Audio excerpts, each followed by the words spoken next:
తిరుమల లడ్డూలో మా clean chit వచ్చింది అని చెప్తున్న జగన్మోహన్ రెడ్డి గారు అదే విషయం అసెంబ్లీలో ఎందుకు అడగలేకపోతున్నారు అంటారమ్మా? ఇప్పుడు క్లీన్ చిట్ వచ్చింది అని వాళ్ళు చెప్పుకుంటే సరిపోదు కదండి. ఎందుకంటే వాళ్ళు క్లియర్గా ఇండికేషన్ ఇచ్చారు.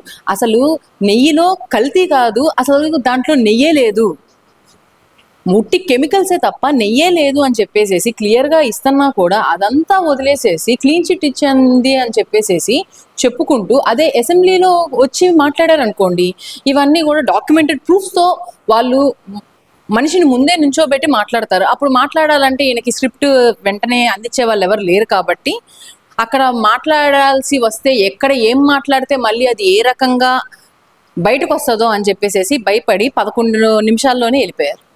ఓన్లీ స్క్రిప్ట్ రాలేదని అంటారు. మరి ఇప్పటి వరకు ఆయన ఎప్పుడైనా స్క్రిప్ట్ లేకుండా ఏదైనా మాట్లాడారా అండి?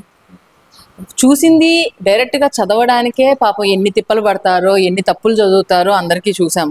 సో ఇప్పుడు ఆన్ ద స్పాట్ ఏమన్నా క్వశ్చన్ అడిగితే దానికి వెంటనే స్క్రిప్ట్ వచ్చి అది మళ్ళీ ఆయన చూసి చదివే టైంకి అది వచ్చింది అయితే ఈయన బండిరా చదివారనుకోండి, అది ఇంకా ఎక్కడికో వెళ్ళిపోతుంది. సో అందుకని ఎందుకు రిస్క్ తీసుకోవడం అని చెప్పేసి జస్ట్ విజిట్కి వచ్చి వెళ్ళిపోయారు. అంటే మీరేం విజిట్కి వచ్చి వెళ్ళిపోయారు అంటున్నారు, మా గొంతు నొక్కేస్తున్నారు, మాకు మాట్లాడటానికి టైం అవుతుంది, ఇదే మాట వాళ్ళు చెబుతున్నారు. ఇప్పుడు ముందు వాళ్ళు వచ్చి మాట్లాడడానికి ప్రయత్నించి అప్పటికి వాళ్ళకి అవకాశం ఇవ్వకపోతే అది గొంతు నొక్కడం అవుతుంది. మీరు రండి స్వామి, వచ్చి మీకు టైం ఇస్తాము, మీరు మాట్లాడండి అన్నా కూడా రాకుండా వెళ్ళిపోయి మా గొంతు నొక్కేసేస్తున్నారు అంటే అసలు వాళ్ళు చెప్పే మాటలో అయినా అసలు పాయింట్ ఉందా అండి? అవకాశం ఇవ్వకపోవటాన్ని గొంతు నొక్కడం అవుతారు. అవకాశం ఇస్తున్నాము, రండి, మీ సమస్యలు ఏమైనా ఉన్నా, మీ ప్రజల తరపున ఏమైనా సమస్యలు ఉంటే వచ్చి మాట్లాడండి, మీకు సపరేట్ టైం ఇస్తాము అన్నా కూడా వాళ్ళు రాకుండా భయపడి ఆగిపోతూ మళ్ళీ మమ్మల్ని గొంతు నొక్కేస్తున్నారు, మాకు అవకాశం ఇవ్వట్లేదని చెప్పేసి మాట్లాడుతున్నారంటే వినటానికి కూడా నిజంగా చాలా విడ్డూరంగా ఉందండి. ప్రజల తరపున పోరాడనివ్వట్లేదు మమ్మల్ని అసెంబ్లీలో అంటున్నారు కదమ్మా. మరి అదే చెప్తున్నానండి, ప్రజల తరపున మీరు వచ్చి పోరాడండి, మాట్లాడండి అని చెప్పేసి అంటున్నా కూడా వాళ్ళు 11 నిమిషాలు 11 మంది కూడా వచ్చి అటెండెన్స్ వేసుకొని వెళ్ళిపోతుంటే ఇంకా వాళ్ళు అసలు మాట్లాడడానికి ప్రయత్నం ఎక్కడ చేశారు? అసలు ప్రయత్నం తీసి పక్కన పెట్టండి, వాళ్ళు అక్కడ అసలు ఆ సభలో ఎక్కడున్నారండి? సభ స్టార్ట్ అయ్యే టైంకి ఉన్నారా? వాళ్ళు స్టార్టింగ్లో ఉన్నారు, 11 నిమిషాలు ఉన్నారు, వెళ్ళిపోయారు. అసలు సభ వాళ్ళ అవకాశం వచ్చే వరకు, లేదంటే వాళ్ళ అవకాశం అడిగిన దాఖలాలను మనకి ఎక్కడ కనిపించినాయా? ఏమీ లేకుండా అసలు మేము ప్రజల సమస్య కోసం పోరాడడానికి వచ్చాము, కానీ మాకు అవకాశం ఇవ్వకుండా గొంతు నొక్కేశారని మాట్లాడుతున్నారంటే దీనికన్నా విడ్డూరం ఇంకేమైనా ఉందంటారా? అంబటి అమాయకుడు అంటున్నా బొత్స సత్యనారాయణ. అంబటి రాంబాబు గారు నిజంగా చాలా అమాయకులండి. ఎంత అమాయకులంటే కావాలని చెప్పేసి మొత్తం కాంట్రవర్సీ క్రియేట్ చేసి ఏమీ తెలియనట్టు కూర్చొని నేను చెప్పకుండా ఉండాల్సింది అన్నారు, కానీ ఎక్కడా కూడా క్షమాపణ చెప్పకుండా ఎవరు వస్తారో దమ్ముంటే రండి చూసుకుంటాము, మీ మాటలకి మీరు ఏం చేసినా కూడా మా ఇంట్లో కుక్కలు కూడా భయపడవని చెప్పేసి ఓపెన్గా ఛాలెంజ్ ఇచ్చి నేనేం అనలేదు, నేను క్షమాపణ చెప్పినా కూడా కావాలని మా ఇంటి మీదకి వచ్చి దాడి చేశారు అని సింపతి కార్డు ప్లే చేస్తా ఇంట్లో ఉన్న లేడీస్ని అసలు ఎక్కడా కూడా, ఎందుకంటే ఆ స్పాట్లో మేము కూడా ఉన్నాం, ఎక్కడా కూడా ఓన్లీ ఈయన అంబటి రాంబాబు గారిని అందరూ బయటికి చూసుకుందాం, మాకు వచ్చి క్షమాపణ చెప్పాలి అన్నారు తప్ప ఇంట్లో లేడీస్ని ఎవరు కూడా ఒక మాట అనలేదు. కానీ ఇంట్లో లేడీస్ అందరినీ కూడా లకారాలు జోడించి చాలా నీచంగా మాట్లాడారు, మా మీద ఒక దాడి చేశారని చెప్పేసి మాట్లాడడం అనేది ఇంకా వాళ్ళ విక్టిమ్ కార్డులో ఒక పార్ట్ అనుకోవచ్చు. ఎందుకంటే మేము ఆ ప్లేస్లో ఉన్నాము కాబట్టి అక్కడ ఏం జరిగింది మాకు లైవ్ మేము చూసాం కాబట్టి మేము ఇంత కాన్ఫిడెంట్గా చెప్పగలుగుతున్నాం. ప్రతి ఒక్కళ్ళు కూడా ఈయన అంబటి రాంబాబు గారిని బయటికి వచ్చి క్షమాపణ చెప్పాలి, ఇదే మాట మీద ఉన్నారు తప్ప ఫ్యామిలీ జోలికి ఎవ్వరూ కూడా వెళ్ళలేదు. అంటే ఇక్కడ వాళ్ళు అంటారు ఏంటంటే దాడి శక్తిరాజా గల్లా మాధవ్ గారిని జుట్టు పట్టుకొచ్చి రోడ్డు మీదకు లాగుతానని చెప్పి ఆయన చేసిన కామెంట్స్ ఎలా చూడాలంటారు? ఇదంతా ఇదే అండి వైసీపీ వాళ్ళ రాజకీయం. అదే వాళ్ళకి వచ్చిందల్లా ఆడవాళ్ళని తిట్టడం, లేదా ఆడవాళ్ళ వెనక ఉండి రాజకీయం ఆడడం. ఒక్క మహిళ బయటకు వచ్చి ఛాలెంజ్ చేస్తే ఆ మహిళని ఇంతమంది అన్ని రాష్ట్రంలో ఉన్న ప్రతి ఒక్క నాయకుడు, కార్యకర్త, ప్రతి ఒక్కళ్ళు కూడా ఒక్క మహిళని టార్గెట్ చేశారు. అంటే ఒక్క మహిళ కరెక్ట్గా నుంచుంటే తట్టుకోలేక ఒక్కొక్కరు పరిగెత్తారు. ఆ భయంలో వచ్చిన, అది అంటారు కదా, ఆ పిల్లిని కూడా గదిలో పెట్టి కొడితే పులి అవుతుందని. సో అందుకని వీళ్ళందరూ ఇప్పటివరకు ఈయన జగన్ గారు ఏది చెప్తే అలాగా పిల్లిలాగా ఫాలో అయ్యేవాళ్ళు. ఇప్పుడు ఒక మహిళ సింహంలాగా ముందు నుంచుంటే ఏం చేయాలో అర్థం కాక, ఇప్పుడు ఆమెను ఎలాగన్నా మేము టార్గెట్ చేయకపోతే మాకు టికెట్ ఇవ్వరు, మమ్మల్ని పిలిచి మమ్మల్ని పలకరించడానికి రారు, మేము బాగా తిట్టి మేము కూడా బాగా హైలైట్ అయితే మమ్మల్ని కూడా జైల్లో వేస్తే అప్పుడు మమ్మల్ని పలకరించడానికి మా జగన్ గారు వస్తారని చెప్పేసేసి వీళ్ళు ఎంత తాపత్రయం పడుతున్నారంటే అంత తాపత్రయం పడుతున్నారండి. సో దాంట్లో మాకైతే గల్లా మాధవి గారి మీద భయం తప్ప మాకు ఇంకేం కనిపించట్లేదు. ఆమెని హ్యాండిల్ చెయ్యలేక ఇంతమంది కూడా ఒక్క మహిళని తట్టుకోలేక ఇంత ఫోకస్ చేస్తున్నా కూడా స్ట్రాంగ్గా నుంచొని మీరు ఎందుకు చేస్తున్నారో మాకు తెలుసు అని చెప్పేసి స్ట్రాంగ్గా ఉన్నారు. చూసారా, అది పర్సనాలిటీ అంటే.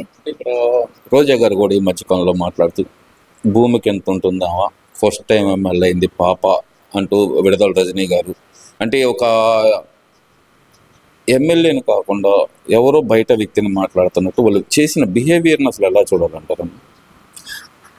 వాళ్ళు ఒక మహిళ అయ్యుండి సాటి మహిళని ఎలా మాట్లాడారనేది మనం అందరం చూసాం. అది వాళ్ళ నైతిక విలువలు అన్నమాట. సో వాళ్ళకి ఎలాగో మోరల్ వాల్యూస్ అనేది లేదు. మోరల్ వాల్యూస్ ఉన్న వాళ్ళు ఎప్పుడైనా కూడా ఎదుటి మనకి రెస్పెక్ట్ ఇచ్చి మనం రెస్పెక్ట్ ఆశించాలి.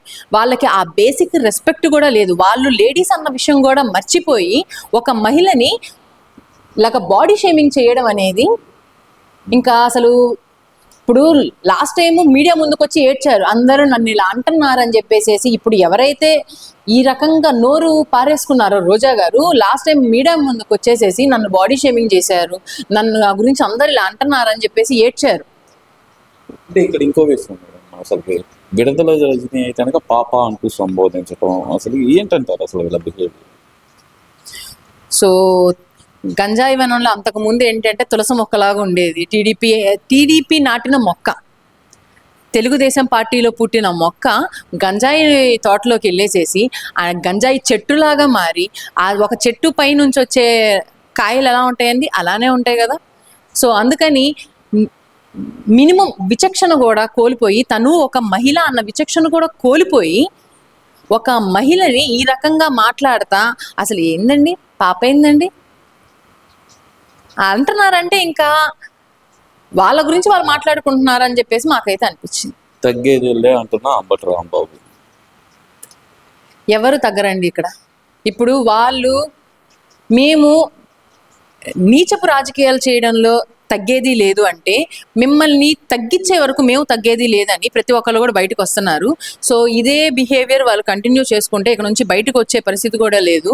ప్రజలే తరిమి కొట్టే సిచ్యువేషన్కి వాళ్ళు తెచ్చుకుంటారు. ఎందుకంటే మనం ఎలా మాట్లాడతాము, మనం ఎలా ప్రవర్తిస్తాము అన్న దాన్ని బట్టే ఎదురు మనిషి మనకిచ్చే గౌరవం డిపెండ్ అయి ఉంటుంది. సో వీళ్ళు చేసే చేష్టలు కావచ్చు, మాటలు కావచ్చు, వాళ్ళ బాడీ లాంగ్వేజ్ కావచ్చు, ఏం మీనింగ్ ఇస్తున్నారండి మీరు బయటకి? అంటే ఇలాగా వికృత చర్యలు చేయాలి, పర్సనాలిటీతో పని లేదు, బూతులు తిట్టాలి, ఆడామహా తేడా లేదు, ఇష్టం వచ్చినట్టు వాళ్ళని హెర్రాస్ చేయాలి, వాళ్ళ బాడీ షేమింగ్ చేయాలి, వాళ్ళ వ్యక్తిగత జీవితాన్ని టార్గెట్ చేయాలి, వాళ్ళ ఫ్యామిలీని లాగాలి, ఇవన్నీ చేస్తేనే పొలిటీషియన్ అన్నట్టు వాళ్ళు మీనింగ్ ఇస్తున్నారు. ఫ్యూచర్ జనరేషన్కి ఒక పొలిటీషియన్ అంటే మన ప్రజలకి ఏమన్నా చెయ్యాలి అని చెప్పేసి కష్టపడేవాడు, ప్రజలకి రిప్రజెంటేటివ్గా ప్రజల సమస్యలన్నీ కూడా పైనకి తీసుకెళ్ళి వాళ్ళ కోసం వేల మందికి ఒక్కడుగా నుంచొని పోరాడేవాడు పొలిటీషియన్ అన్నట్టు ప్రూవ్ చేయాలి, ఇప్పుడు లోకేష్ గారు చేస్తున్నట్టు. అంతేగాని ఎవరు తిడతారో వాళ్ళు పొలిటీషియన్, ఎవరు కొడతారో వాళ్ళు పొలిటీషియన్, ఎవరు బూతులు తిడతారో వాళ్ళు పొలిటీషియన్, లేడీస్ని ఎవరైతే బాగా టార్గెట్ చేస్తారో వాళ్ళు సూపర్ లీడర్ అని చెప్పేసి పోర్ట్రే చేస్తుంటే నెక్స్ట్ జనరేషన్స్ ఎడిపోతాయండి. వీళ్ళు పంచిన గంజాయి లాగా, వీళ్ళు పెంచి పోషించిన మత్తు పదార్థాలకు బలైపోయిన పిల్లల్లాగా ఇప్పుడు ఈ 5 సంవత్సరాల్లో ఎంతలాగైతే యువత మొత్తం మత్తుకి అలవాటైపోయి హద్దు మీరి ఒళ్ళు తెలియకుండా నాశనం అయిపోయారో వీళ్ళని ఆదర్శంగా తీసుకుంటే మన భవిష్యత్తు అంధకారమే తప్ప ప్రగతి అనేది లేకుండా చీకటి పడిపోతుంది. సో ఇది మెయిన్ ప్రజలు గమనించవలసిన విషయం. ఈ రోజు మనకు పథకాలు వచ్చినాయా, ఈ రోజు మనకి తెల్లారిందా, ఈ రోజు గురించి మనం ఆలోచించుకుంటూ ఉంటే మనం రేపు ఉంటామో లేదో తెలియదు. కానీ ఈ రోజు వచ్చే కంపెనీలు కావచ్చు, ఈ రోజు వచ్చే ప్రగతి కావచ్చు, మన ఫ్యూచర్ జనరేషన్స్కి ఉండిపోతుంది. సో ఫ్యూచర్ గురించి ఆలోచించి, మన పిల్లల భవిష్యత్తు గురించి ఆలోచించి ప్రతి తల్లి, ప్రతి తండ్రి, ప్రతి ఒక్క సిటిజన్ కూడా ఎప్పుడైతే ఫ్యూచర్ గురించి ఆలోచిస్తారో అప్పుడు మాత్రమే మన రాష్ట్రం బాగుపడుతుంది. ఈ వీడియో నచ్చితే లైక్ చేయండి. అలాగే మా ఛానల్ ని ఫస్ట్ టైం కనుక చూస్తున్నట్టయితే ఇప్పుడే సబ్స్క్రైబ్ చేసుకుని పక్కనే ఉన్న గంట సింబల్ ని యాక్టివేట్ చేసుకోండి. అప్పుడే మేము పెట్టే ప్రతి వీడియో మీకు నోటిఫికేషన్ గా వస్తుంది. అలాగే ఈ వీడియో పూర్తిగా చూసినందుకు ధన్యవాదాలు.